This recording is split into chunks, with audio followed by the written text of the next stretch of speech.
हमारी आज की कहानी चार दोस्तों की दोस्ती पर आधारित है। सबसे पहले हम टॉम से मिलते हैं, जो एक शादीशुदा आदमी था। टॉम की बीवी का नाम बग था और उनका 2 साल का एक प्यारा सा बच्चा भी था। देखने में तो टॉम की जिंदगी काफी खुशहाल लगती थी, लेकिन काम के वजन के कारण वो धीरे धीरे अपने परिवार से दूर होता जा रहा था। अब मिलते हैं डेविड से। डेविड एक फ्लॉप एक्टर था और उसके साथ उसकी इकलौती बेटी रहती थी। डेविड की बीवी गिना चाहती थी कि डेविड कोई और काम करे, लेकिन डेविड तो फिल्मों में ही लक आजमाना चाहता था। इन्हीं बातों को लेकर उनमें झगड़ा होने लगा और वो दोनों अलग अलग रहने लग गए थे। गिना डेविड को तलाक देकर अपनी बेटी को अपने साथ रखना चाहती थी। अब मिलते हैं बिली से, जो अपने लिए एक सुंदर सी बीवी ढूंढ रहा था, क्योंकि उसने अभी तक शादी नहीं की थी। अब बारी आती है इनके चौथे और आखिरी दोस्त की, जिसका नाम वार्ड था। वार्ड की बीवी का नाम सैंडी था, जो बहुत गुस्से वाली और बदतमीज औरत थी। वो अक्सर ही वार्ड को छोटी छोटी बातों पर बहुत गालियां देती थी और उसकी गालियां उनके पड़ोसी भी सुन लेते थे।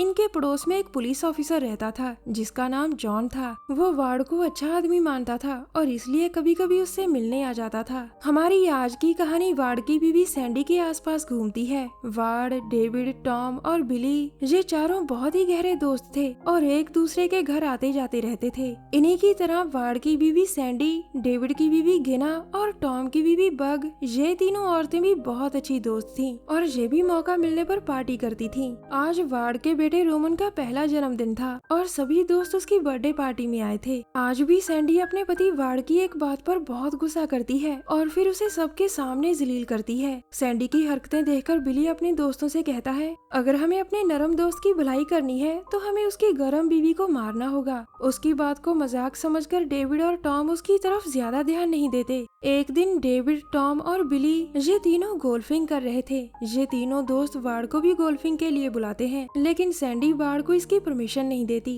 इन चारों दोस्तों को गोल्फिंग का बहुत शौक था और इन्हें जब भी मौका मिलता तो ये चारों गोल्फिंग करते थे। वैसे आपको बता दें कि वार्ड सैंडी से बहुत दुखी था। वो लगभग हर रोज उसे छोटी छोटी बातों पर जलील करती थी। दरअसल सैंडी एक साइको औरत थी, जिसे छोटी छोटी बातों पर बहुत गुस्सा आता था। उसे जब भी मौका मिलता तो वो गिना और बग से मिलती थी। इन तीनों में बहुत अच्छी दोस्ती थी, इसीलिए जब भी सैंडी के घर पार्टी होती थी तो गिना और बग भी वहाँ जरूर आती थी। गिना और बग सैंडी को कई बार समझाती थी कि तुम बाढ़ को इस तरह जलील मत किया करो, लेकिन सैंडी उनकी बात नहीं मानती थी और उल्टा उनके सामने अपने बेटे को भी जलील करती थी। एक दिन चारों दोस्त वीकेंड पार्टी मनाने वार्ड के घर इकट्ठे होते हैं। इस पार्टी में डेविड की बीवी गिना और टॉम की बीवी बग भी शामिल थी। पार्टी के दौरान टॉम को एक फोन आता है और वो बात करता करता वार्ड के घर में घुस जाता है। इसी बीच सैंडी भी घर में आती है और वो टॉम को अकेले में फोन पर बात करते देख कहती है, तुम्हें अपनी बीवी को धोखा नहीं देना चाहिए। ये सुनकर टॉम उसे समझाने लगता है कि बाहर काफी शोर था, इसलिए मैं फोन सुनने के लिए अंदर आ गया। वो ये भी बताता है कि मैं अपने क्लाइंट से बात कर रहा था, ना कि अपनी बीवी को धोखा दे रहा था। मगर सैंडी उसकी कोई बात सुनने को तैयार नहीं थी और वो बार बार उसे धोखेबाज धोखेबाज कहने लगती है। उसकी बातें सुनकर टॉम को इतना गुस्सा आता है कि वो उसका सिर केक पर पटक देता है। अब गुस्सा करने की बारी सैंडी की थी और अचानक तभी वो केक के एक टुकड़े पर फिसलकर नीचे गिर जाती है। वो इतनी जोर से नीचे गिरी थी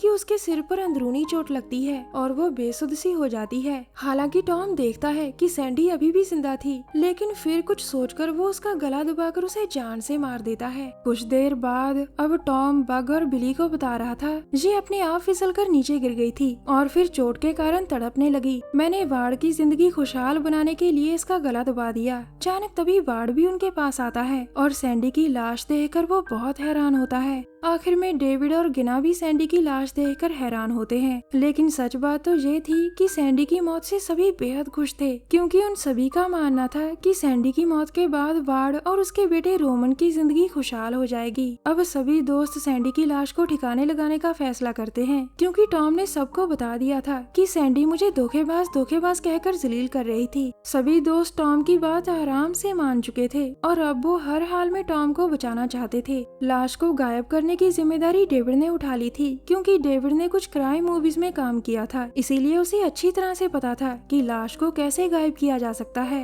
वो अपनी योजना सभी को बताकर कहता है, अगर पुलिस को लाश ही नहीं मिली तो टॉम बिल्कुल सुरक्षित है, लेकिन अगर पुलिस के हाथ लाश लग गई तो टॉम को कोई नहीं बचा सकता। उसकी बात में दम था, इसलिए वो सभी लाश को ठिकाने लगाने के लिए सहमत हो जाते हैं। थोड़ी ही देर बाद वो सभी दोस्त सैंडी की लाश को बाथटब में ले आते हैं। इसके बाद वो सभी किचन की सफाई करने लगते हैं, जहाँ सैंडी फिसलकर बेसुध हो गई थी। सफाई करने के बाद डेविड टॉम से कहता है, पहले हम लाश का पूरा खून निकालेंगे ताकि जब हम लाश के टुकड़े टुकड़े कर रहे होंगे तो ज्यादा गंदगी न फैले। उसकी बात सुनकर टॉम लाश पर कई कट लगाता है। इसके बाद भी जब ज्यादा खून नहीं निकलता तो वो लाश को लात से दबाने लगता है। अब लाश में से खून की धार बहने लगी थी, जिसे देखकर कुछ दोस्त डर गए थे। काफी खून निकलने के बाद वो सभी दोस्त अपने अपने घर चले गए थे। डेविड लाश को एक रात के लिए बाथटब में ही रखना चाहता था, क्योंकि उसका मानना था कि लाश में जो थोड़ा बहुत खून बचा होगा वो रात को अपने आप निकल जाएगा। अगले दिन सुबह वो सभी दोस्त फिर से वार्ड के घर में इकट्ठे होते हैं और फिर जल्दी जल्दी लाश के टुकड़े टुकड़े करने लगते हैं। इस बार लाश के टुकड़े डेविड कर रहा था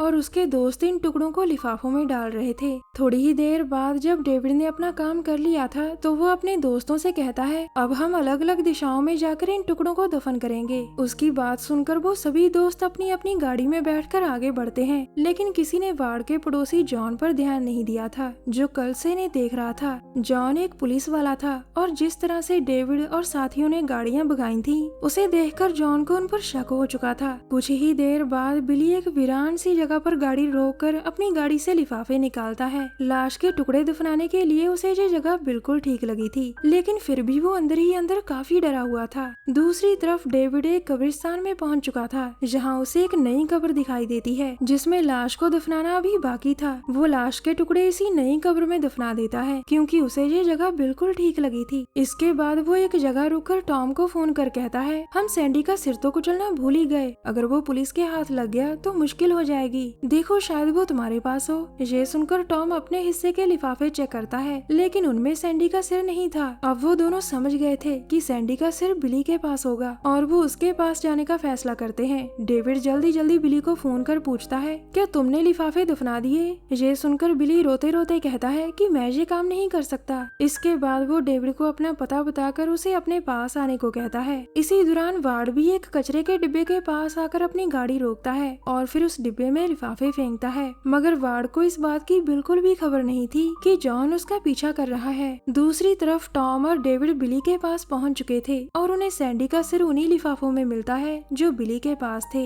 अब वो तीनों मिलकर पहले सैंडी का सिर कुचलते हैं और फिर टॉम और बिली अपने अपने हिस्से के लिफाफे यहीं दफन कर देते हैं। उधर जैसे ही वार्ड अपने घर पहुंचता है तो जॉन अपनी गाड़ी से उतरकर कहता है, जहाँ हो वहीं रुको। इतना कहकर वो अपनी गाड़ी से 2 लिफाफे निकालता है, जिन्हें देखकर वार्ड के तोते उड़ गए थे। अब जॉन जैसे ही लिफाफे खोलता है तो उसे उनमें से प्लेट्स मिलती है, जिसके बाद वो कहता है, मैंने कल रात ही देख लिया था कि तुम्हारे दोस्त तुम्हारे घर पार्टी करने आए थे और फिर अचानक वो चले गए थे। वो जिस तरह से गए थे उन्हें देखकर मैं समझ गया था कि सैंडी ने तुम सबको जलील किया होगा। मैं आज सुबह से तुम्हारा इसलिए पीछा कर रहा था ताकि तुम दुखी होकर कोई गलत कदम न उठा लो। जॉन की बात सुनकर वार्ड हैरान था, लेकिन वो मन ही मन खुश भी था। अगले दिन सभी दोस्त गोल्फिंग कर रहे थे और इस बार वार्ड के बुलाने पर जॉन भी उनके साथ था। इसी बीच वार्ड डेविड के पास जाकर उससे पूछता है, मैंने तुम्हारे कहने पर जॉन को यहाँ बुलाया था, लेकिन तुमने ऐसा क्यों किया?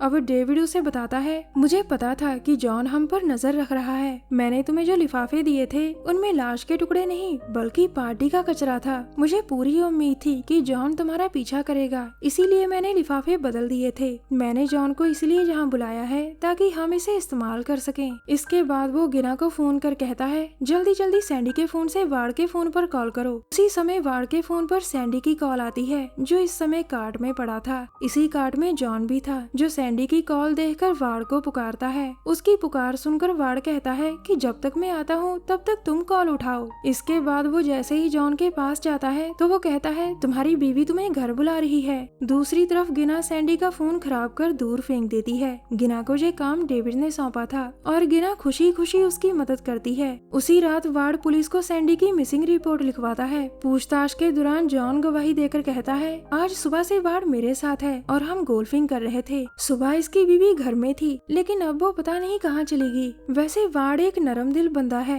लेकिन इसकी बीवी गर्म स्वभाव की है, पता नहीं वो कहाँ चली गई होगी। जॉन की बात सुनकर पुलिस वाले उन्हें 2 दिन इंतजार करने को कहते हैं। कहानी के आखिर में सभी दोस्त अपने अपने परिवार के साथ खुश थे। पुलिस सैंडी को ढूंढने की बहुत कोशिश करती है, लेकिन वो सफल नहीं हो पाती। हमारी वीडियो देखने के लिए धन्यवाद।